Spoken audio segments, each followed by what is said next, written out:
Okay,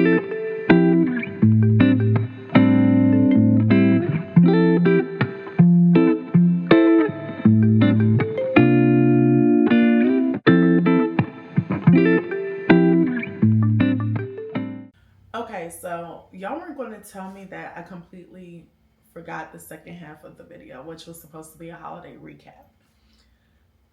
When I tell you, I don't know what I'm doing, but here we are. Okay, holiday recap. It is January the 5th, the 4th, January the 4th of 2026. And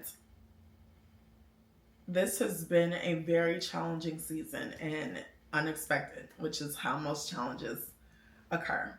So I came down the Sunday before Christmas. I shared in the first half of the video or in the previous video, this may be a two-parter, I don't know, that my goal is to have this be an Airbnb and that we want to be ready by May of 2026.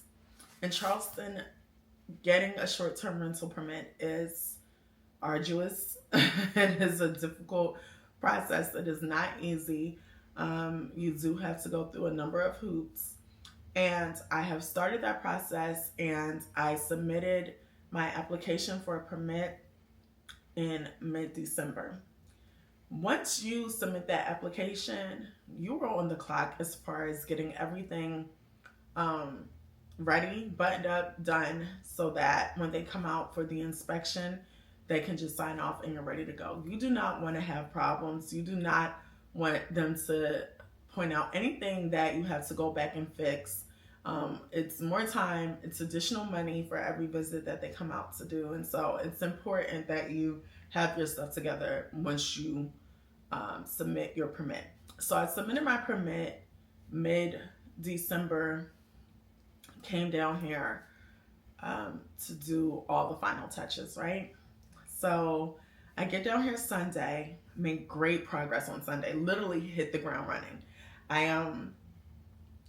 got some pool furniture off of Facebook Marketplace that was from this gentleman on Daniel Island, and it was 22 pieces, the table, the day bed, the lounge chairs, the sectional sofa, like all the pieces this guy was selling. And I was like, yes, I will take it. So literally got in Sunday, went to Home Depot because it was a bunch of pieces. I have a Suburban down here, but the Suburban wasn't touching it. So I had to go to Home Depot, get a box truck, drive to Daniel Island, pick up the furniture, drive it back here, take off the furniture, get the truck back to Home Depot. Did all of this Sunday, right? Monday, I don't know, can't remember what I did Monday. Probably some additional things here, not much. Tuesday, I find myself being called by my grandmother's husband, who we affectionately just call Luther. And he calls me and says, something's going on with your grandmother. I'm going to call 911. We got to get her to the ER. So I did not mention this, but my grandmother lives about 4 minutes around the corner from my house. I moved close to her in a couple neighborhoods over. So, and we both I live 2 minutes from downtown. She lives 5-6 minutes from downtown, right? So we're both close to downtown, which is where the medical district is. So he says, I'm calling it a 911. We got to get to the hospital. So I hop out of bed. I actually make it to the hospital before they do.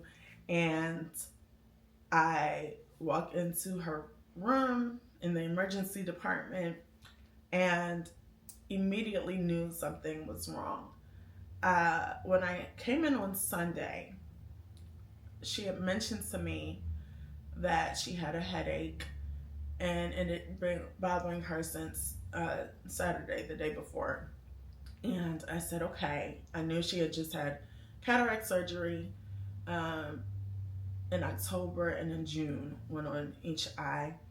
And I knew in 2022 we had an incident where she had hit her head and suffered an injury as a result that required surgery to stop bleeding. So with all of that information, I'm like, let's not wink at this. We should take this seriously. So we're at the emergency department. They're running tests. They don't see anything. And nothing's really showing up.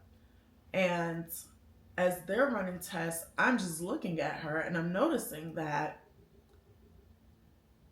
every 30 minutes or 40 minutes or so, she's having these moments where she's all pretty much stopping and staring, and her face just changes. Her eyes aren't focused. It's just a weird happening. And then she starts saying things that aren't conversations that we're having. She's talking as if we had been having a conversation about something that we hadn't.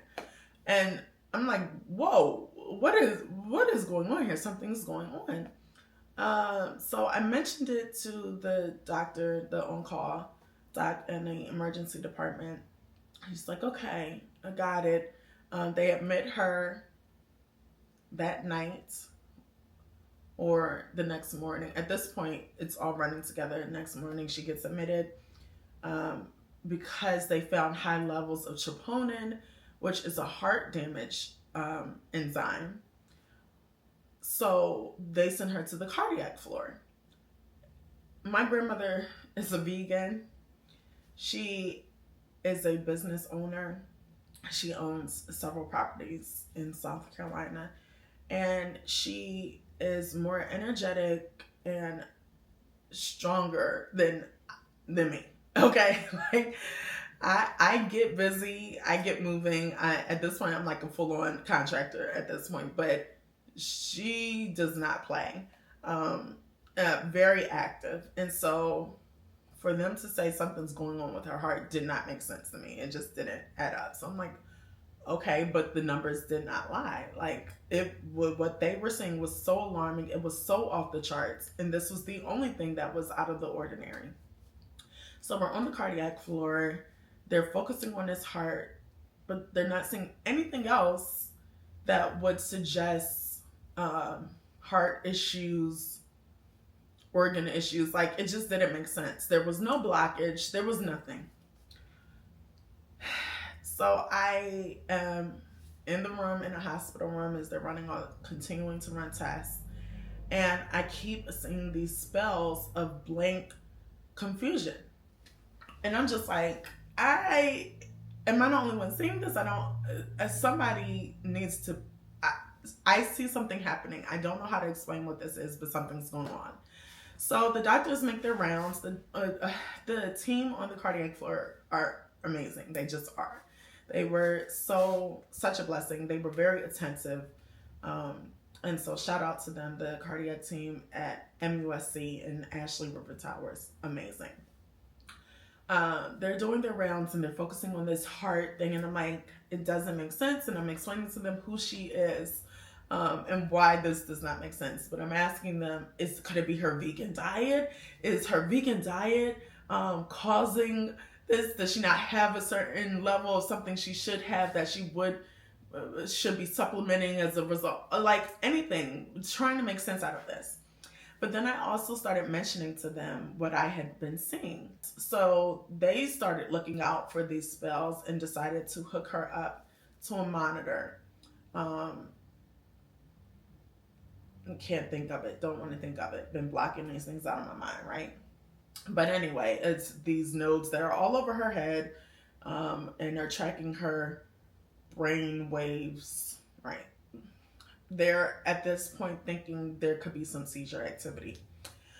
So we're at this point, family is starting to come in. Now, mind you, was the Tuesday before Christmas when this started. Wednesday, we're on the cardiac floor, stumped. Thursday is Christmas Day. Still not a ton of progress, but I believe Thursday was when she did have a full-on seizure in the hospital bed, like a physical seizure that we could all see. And so it was at that point that they were like, okay, well, there's definitely something going on neurologically. And so they hooked her back up to the machine. And at this point, they're like, we're not going to do it for an hour. This is going to be for a while. They put her on the machine and they realized that she's been having a series of seizures. The one that we witnessed physically, where there was agitation and movement, was it wasn't compound, wasn't stacked. Can't think of the word, but it was back to back. It was 3, I believe, back to back. And they were like, that's not great. we have something on our hands at this point. And so I said, okay, I do believe you're correct. I think this is the right direction. We need to be focusing on this. I know the heart thing is primarily why it seems we're here, but if we could focus on this neurology potential issue, that would be great. So now we see that she's having seizures regularly, like multiple, every hour. There's just seizures, but these are seizures that cannot be seen. She doesn't even know she's having them. I noticed the change in her, but it's because I know this woman. I know her so well, and I was able to pick up on this little shift in her eyes and in her face that cued me in. But if you did not know her very well, and even if you did, you would not know what was happening. You would not know that she was having a seizure. And so they decided to put her on anti-seizure medication with the hopes that she would respond to the initial single medication. She did not. So they decided to combine that with a medication that should stop the seizure from stop it. So the other one was like a long, slow preventative medication, and then this one was like a hard stop. That she did not respond to that either. And she did respond, she did not respond well, did not stop the seizures, and it actually caused her to, it was a whole situation, a whole scene. We thought she had decoded, she had not, but it was scary for the entire floor, I'll put it that way. So they're like, okay, let's get her off of that one and try something else that she will tolerate better and that will hopefully actually stop the seizures. So they're still trying things. It's not working. So they decided we should move her to neurology, where they can be closer to her and monitor her more closely. So that was Saturday, the Saturday after Christmas now. We moved to the neurology floor, the building actually, back to the main hospital. And they said, if we can get you to a place where there's 24 hours without seizures, then we know that that is the dosage of and combo of medication that works, and you can go home. That was Saturday. By Monday, they said that they had no longer seen the activity of seizures, and so they felt they were in a good place with the medication and that she could go home. So Tuesday, now a week later, we've been in the hospital. Tuesday, she prepared to come home. Now, mind you, I had all these things planned. I not only was supposed to get the house completely done, furniture, beds put up, mattresses delivered, washer and dryer delivered. There was a ton of things that were supposed to happen the Christmas week before Christmas. And then I was going to follow up on the New Year's Eve week. Nothing. We obviously, I put a halt on everything. But I also was had invited my family to come down and spend the last week of the year with me here in Charleston. I wanted them to come down for a number of reasons, just to be around, for them to have change of scenery. It's warmer here than it is in Maryland, and so I'm like, oh, everyone come down. We'll close out the year together. But also, I wanted them to use the house. The main house had just gotten done, was pretty much finished at this point. But it's no way that I could use all the bathrooms and sleep in every room and use the oven and the stove, and use everything to make sure that things were in good shape and were working as they should. So I wanted them to come and use the house so that we could make sure everything was good before I paid this last draw to these contractors, right? And so I invited them all down. Everyone's excited. And the Friday after Christmas, when they were supposed to come down, I'm like, I don't know, guys. I'm in the hospital all day, every day. Like, you guys can come, but you will be likely sleeping on the floor at this point, because I have no beds up. I don't have any food. I have not cooked. This will not be the experience that I wanted for you all to have. And they are just so precious. And we're like, we're coming anyway, even if it's just to support you, cook for you so that you have a meal when you come home and change and shower.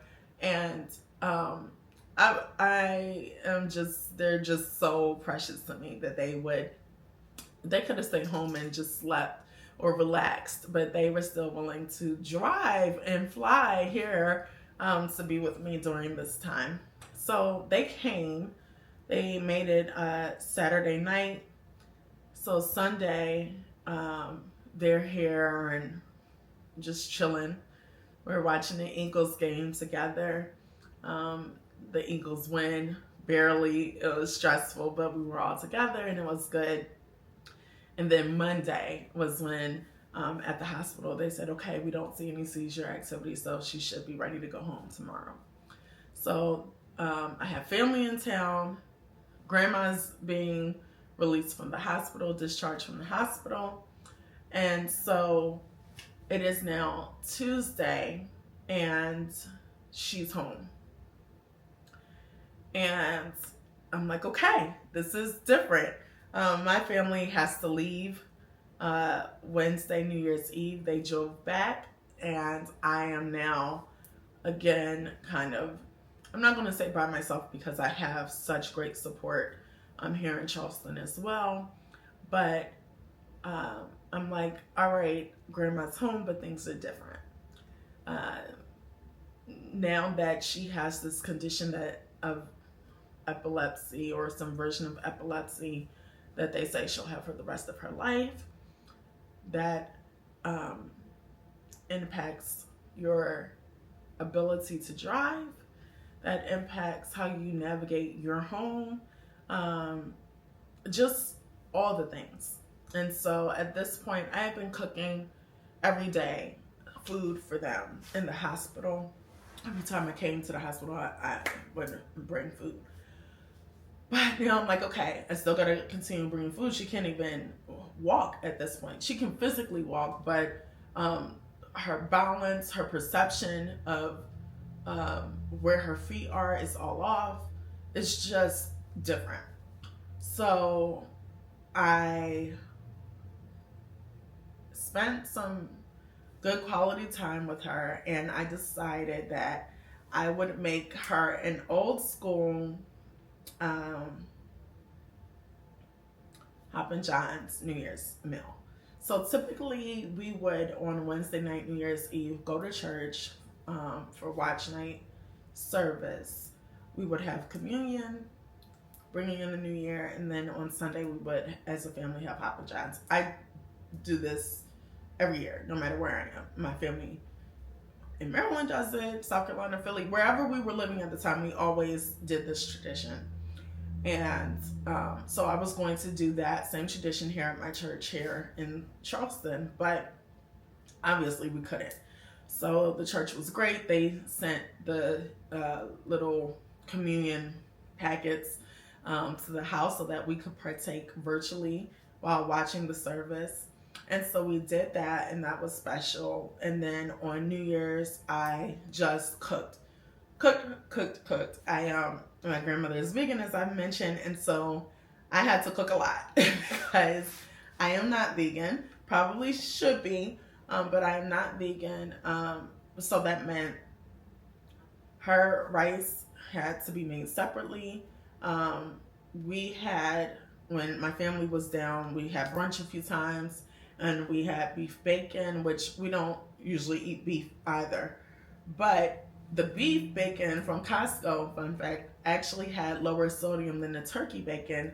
And because we are conscious of sodium, we do not want the issues of high blood pressure or diabetes in our families. So we're always mindful of our sodium intake. And so when I saw that this beef bacon had less sodium, I said, okay, we're having beef bacon. So I had some leftover beef bacon, and I said, I'm going to add that to my rice or to my Hop and Johns.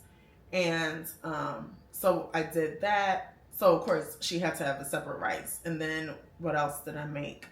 Her cornbread, she uses flax or chia seed as a binder as opposed to an egg. I use an egg. Her sweet potatoes can't have no butter. Mine has butter. So I made two of everything. And then, of course, I like it. My signature is fried fish. I love fried fish. So I had fried fish with my meal, and I fried her some tofu.